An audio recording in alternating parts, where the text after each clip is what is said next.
रामू अपने सूखे खेत के बीच बेबस खड़ा था। रामू अपने सूखे खेत के बीच बेबस खड़ा था।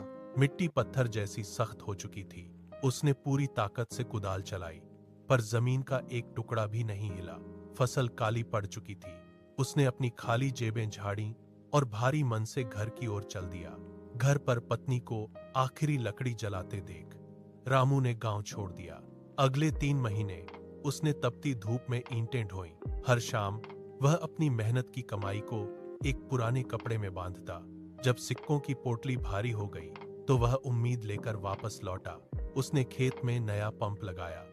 हैंडल चलाते ही ठंडी मिट्टी गीली होने लगी। जल्द ही हरी कोपलें फूटने लगी। फसल कटाई के बाद रामू ने अनाज बेचा और खेत की बाड़ ठीक करवाई। अब उसके पास अनाज भी था और भविष्य के लिए सुरक्षित बीज भी।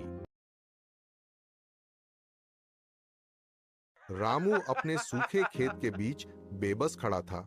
रामू अपने सूखे खेत के बीच बेबस खड़ा था। मिट्टी पत्थर जैसी सख्त हो चुकी थी।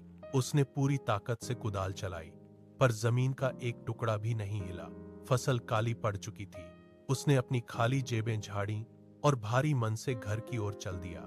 घर पर पत्नी को आखिरी लकड़ी जलाते देख रामू ने गांव छोड़ दिया। अगले 3 महीने उसने तपती धूप में ईंटें ढोई। हर शाम वह अपनी मेहनत की कमाई को एक पुराने कपड़े में बांधता।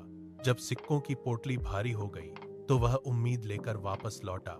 उसने खेत में नया पंप लगाया। हैंडल चलाते ही ठंडी मिट्टी गीली होने लगी। जल्द ही हरी कोपलें फूटने लगी। फसल कटाई के बाद रामू ने अनाज बेचा और खेत की बाड़ ठीक करवाई। अब उसके पास अनाज भी था और भविष्य के लिए सुरक्षित बीज भी।